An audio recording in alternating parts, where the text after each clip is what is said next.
diyor. Bu arada Çimizkes adı nereden geliyor? Ben daha önce bunu anlatmıştım. Çemizkezek'ten, günümüzde ülkemizdeki Çemizkezek'ten geliyor. Çemizkezekli bir imparator. Yani Anadolu insanı bunlar aslında ve Anadolu aristokrasisine sevgili takipçilerimiz, şimdi Sultanahmet Camisi'nin aşağılarında Çatladı Kapı semti var. Orada arkamızdaki Roma Sarayı var. Bukolon Sarayı. Sizlere bu sarayda yaşanmış ve bir Roma imparatorunun suikastıyla sonuçlanan bir Roma saray entrikasından bahsedeceğim. Hikayemizin kahramanları Nikeforos Fokas, Ioannis Çimizkes, Theophano. Bunlardan sizlere bahsedeceğim. Ayrıca kanalımıza abone olmayı ve beğenmeyi, arkadaşlarınızla paylaşmayı unutmazsanız seviniriz. Hadi gelin başlayalım.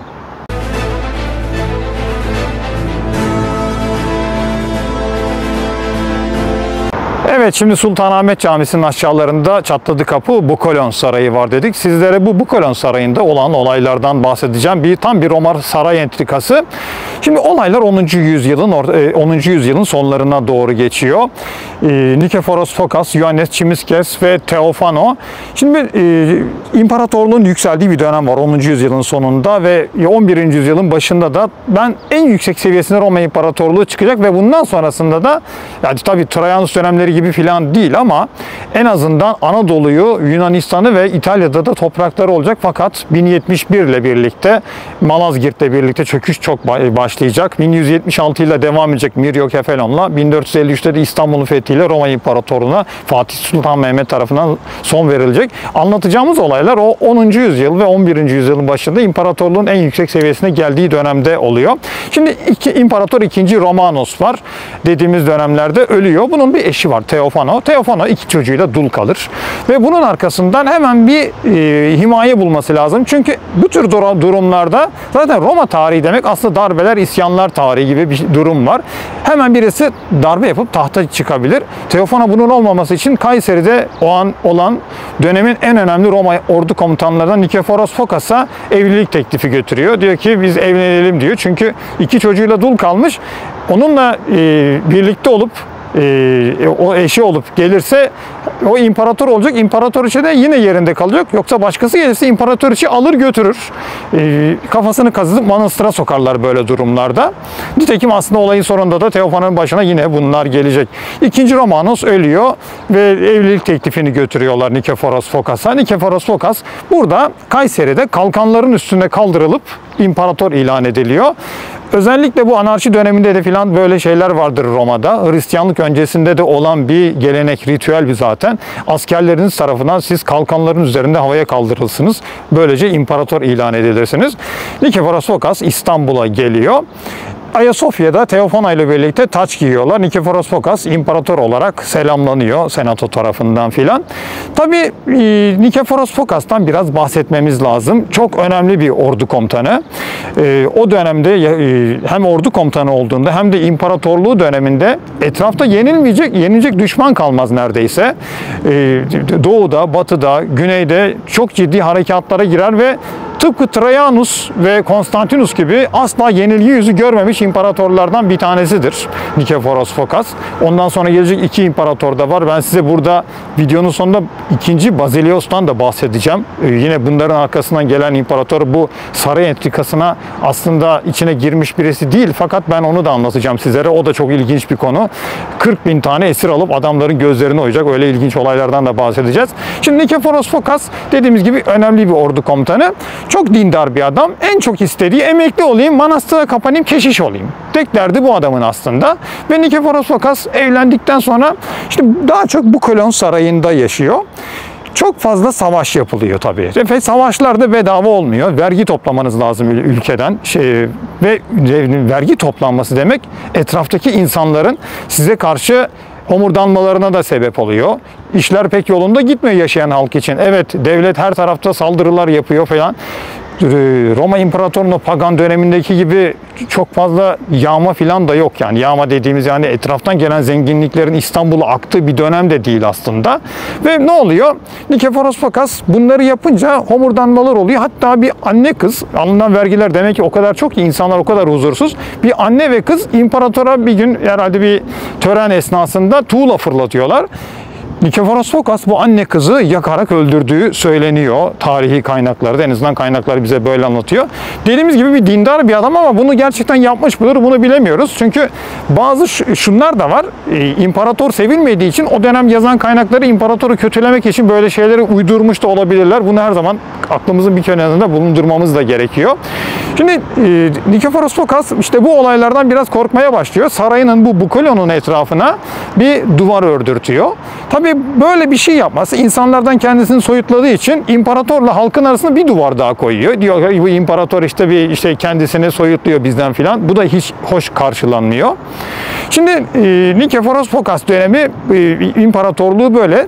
Dediğimiz gibi çok dindar bir imparator ve aynı zamanda çirkin bir adam. Evlendiği Theophana ise gerçekten çok güzel bir kadın. 20'li yaşların sonunda bize öyle anlatılıyor. 30'lu yaşların başında çok güzel bir kadın. İmparatoru bu dindarlığından, işte çirkinliği, birkaç şey daha belki ortaya da girince, araya da girince İmparatoriçe'nin yakışıklı bir ordu komutanıyla bir gönül ilişkisi oluyor. Bu da sahneye şimdi Ioannes Çimiskes çıkıyor. Burada onun bir iki tane o dönemde yapılmış bir gravürü falan var. Onları veririm size zaten. Ioannes Çimiskes'le bir gönül ilişkisi oluyor ve en sonunda Ioannes Çimiskes'le İmparatoriçe Theophana. Ioannes Çimiskes de bu arada Nikephoros Fokas'ın eski askerlikten arkadaşı. Bunlar silah arkadaşılar zaten. Ve Ioannes Çimiskes araları biraz bozulmuş. Bir yerlere sürdürmüş bu Ioannes Çimiskes'i. Theophana bununla ilişkisi olmaya başlayınca şunu söylüyor imparatora Nikephoros Fokas'a. Ya diyor bu Çimiskes o kadar kötü bir adam değil diyor. Bunu diyor al diyor getir diyor yanımıza filan diyor. Bu arada Çimiskes adı nereden geliyor? Ben daha önce bunu anlatmıştım. Çemiskezek'ten. Günümüzde ülkemizdeki Çemişgezek'ten geliyor. Çemişgezekli bir imparator. Yani Anadolu insanı bunlar aslında ve Anadolu aristokrasisinin çıkardığı insanlar. Bu arada kanalımıza abone olmayı da unutmazsanız seviniriz. Beğenirseniz, arkadaşlarınızla paylaşırsanız bunları seviniriz. Daha çok insanlara sirayet edecektir bunlar. Şimdi Ioannes Çimiskes dediğimiz gibi imparatoriçeyle bir gönül ilişkisi var. Oturuyorlar Theophana'yla konuşuyorlar. Ne yapalım diyorlar. Theophana diyor ki biz diyor bu imparatoru öldürelim diyor. Sen de imparator ol diyor. Çünkü adamdan bıkmış herhalde Theophana. Veya işte sevmiyor. Çok da yakışıklı bir adam olduğu söyleniyor Ioannes Çimiskes'in. Ve bir teşkilatlandırma, bir operasyon yapıyorlar. Ne yapıyorlar? Şimdi Ioannes Çimiskes ve adamları 9 Ocak 969 gecesine gidiyoruz. Karların yağdığı bir gece, soğuk bir gece. Ioannes Çimiskes, günümüzdeki Fenerbahçe, bilenler bilir, Kalamış Parkı. Fenerbahçe'nin ucunda bir çay bahçesi var. Fenerbahçe Orduevi var. Oralarda, o civarda o dönemde bir Roma sarayı var. Hiera Sarayı deniyor. Bu sarayın bazı yapıları zaman zaman o taraflarda yapılan temel kazılarında ortaya çıkıyor. Hatta bunun bir Mendire limanı var. Limanın mendireği 1950'lere kadar ortada duruyormuş. Ben de bir Semaviye'nin kitabında sanırım var o resim. Ben burada size eklerim, onu görürseniz. O sarayda Ioannes Çimiskes duruyor şimdi. Ve buradan da talimat gelecek. Theophana da bu sarayın içerisindeki odalarda işte işi teşkilatlandırmaya başlıyor. Ioannes Çimiskes'e oradan haber uçuracaklar. Bunlar da gelecekler. Ioannes Çimiskes'in burada adamları saraya giriyorlar yavaş yavaş. Kadın elbiseli şekilde giriyorlar ve kadın elbisesinin altına o silahlarını saklıyorlar. Bunlar kimler işte? Parakoimomenos, Basileos ve Mihail Kurtsas diye adamları var. Ioannes Çimiskes'in. Bunlar saraya giriyorlar. Theophana işte çok akıllı bir kadın ne yapıyor? Nikephoros Fokas'a diyor ki işte beraberler oda gece. Ya diyor ben diyor şimdi çıkacağım, kız arkadaşlarımın yanına gideceğim sarayda diyor. Kapıyı açık bırakacağım, az sonra geleceğim zaten diyor. Bu arada da Ioannes Çimiskes'e haber uçurulmuş. Fenerbahçe'deki Hiera Sarayı'ndan bir fırtınalı o gecede kayığa binip işte bir gemiye binip gelmiş. Bukolon Sarayı zaten şu an göstereceğim ben size. Bazı küçük videolarda anlatacağız. Denize sıfır zaten. Şu an günümüzde biz geldiğiniz zaman sahilden arabayla geçiyorsunuz. Onun önünde bir park var filan ama o dönemin topografyası böyle değil. Denize sıfır bir saray ve kendi limanı var. Ioannes Çimiskes gemiyle geliyor. Pencereden yukarı çekiyorlar Ioannes Çimiskes'i. Çimiskes'in adamları da sarayın içerisinde. Nikephoros Fokas'ın odasının kapısı aralık. Theophana çıkmış gitmiş ve Ioannes Çimiskes ve adamları kapıya geliyorlar. Kapı açık, içeri giriyorlar. O anda biraz tabii sessiz giriyorlar. İmparatoru yatakta bulamıyorlar.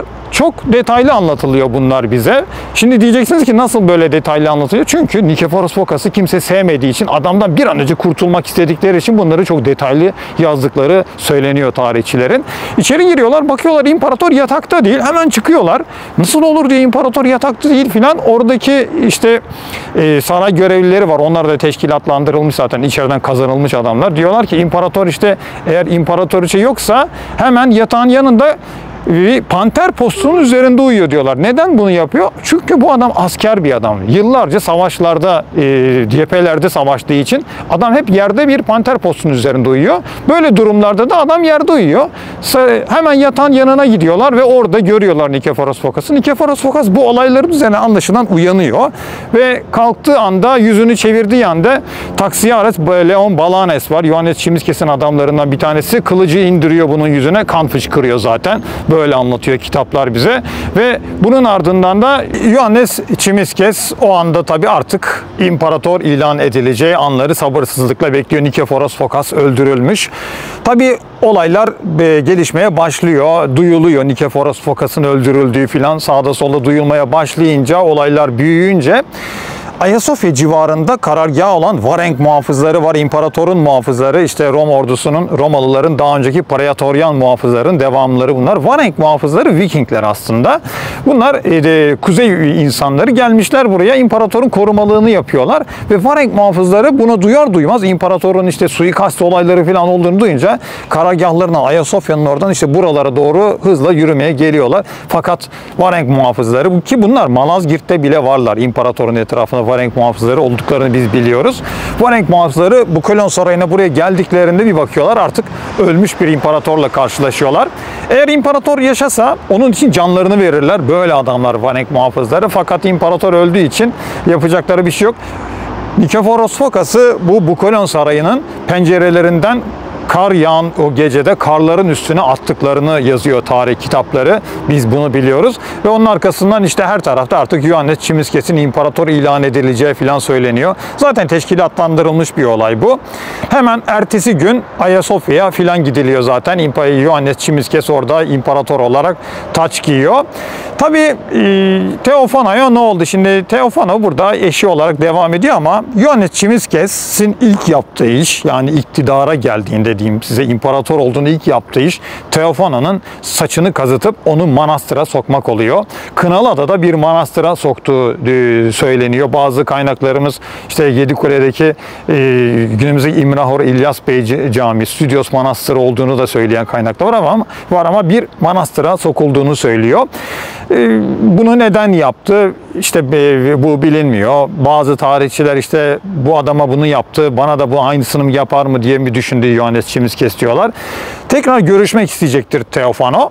Fakat geldiğinde bu sefer onu tamamen bambaşka Anadolu'da bir yere gönderecektir Ioannis Çimiskes. Onu asla görmek istemiyordu. Theophano'yu tam olarak imparator olmak için bir basamak olarak kullanmıştır Ioannis Çimiskes. Böyle de anlatılır zaten. Theophano bilmediğimiz bir yere gidecektir. Şimdi tabii dedim size, Nikephoros Phokas, Ioannis Çimiskes. Ioannis Çimiskes'ten sonra bir başka imparator daha gelecektir. Bu da kim? İkinci Bazelios Bulgaroktonos diye geçen bir imparator. Bundan da size kısaca bahsedeceğim. Bunun için özel bir bölümümüz daha olacak. Kısaca bir de özet geçeceğim size burada. Bu üç imparator, dediğim gibi, imparatorun o 980'ler, 990'lar ve 1010'lar arasındaki en yükseldiği dönem, o dönem için. Yani çünkü bunlar 8. yüzyıllarda çok zor durumlara düştüler. İkinci Bazelios'un tahta çıkmasıyla birlikte onların da en büyük sorunu Bulgar sorunu. Bulgarlara karşı bir savaşları oluyor. Bulgar kralı var o dönemde. Bulgar kralına kafayı takıyor 2. Bazelios. Diyor ki bu adamlar diyor bize diyor işte önce çok kötü yeniliyor Romalılar Bulgarlara ve bunun arkasına 2. Bazelios kılıcı eline alıyor. Önce ordusunu eğitiyor. Yıllarca ordusunu eğitiyor. O da önemli bir asker. Ordusunu eğittikten sonra Bulgarlara karşı savaşa geçiyor. Ve çok büyük bir bozguna uğratır Bulgarları. Ve şunu yaparlar. Romalıların işte o köklerinden gelen o intikamcılık. Roma'ya gittiğinizde ben onu anlattım. İntikamcı Mars tapınağı var. Dostlarına çok iyi davranırlar ama onlara düşman olursanız en kötü şeylere gark olursunuz ve bunu yapıyor. 40.000 kişiyi esir aldığı söyleniyor o savaşta. 2. Bazilios Bulgar Oktanos'un. Bulgar Oktanos'tası lafı Bulgar kıran demek zaten. 40.000 kişiyi esir alıyor. Bunları tabii 40.000 kişi gerçekten oldu mu bilmiyoruz ama binlerce kişi olduğunu biz biliyoruz en azından. Bunları 100'er kişilik bölüklere ayırıyor. Her 99 kişinin 2 gözünü oyuyor. Bunlardan bir tanesinin tek gözünü oyuyor. Ve bunları zincire bağlayıp Bulgar kralına gönderiyor. Tabi Bulgar kralının bu binlerce askerini, gözü kör edilmiş askerini görünce hücceten gittiği filan da söyleniyor. Sizlere hem bir bu Roma saray entrikasından Bukolon Sarayı'nda geldiğinizde burada göreceksiniz. Ben bunun içinden de biraz videolar vereceğim. Sarayın odalarında yaşanmış saray entrikasından bahsetmeye çalıştık. Görüşmek üzere.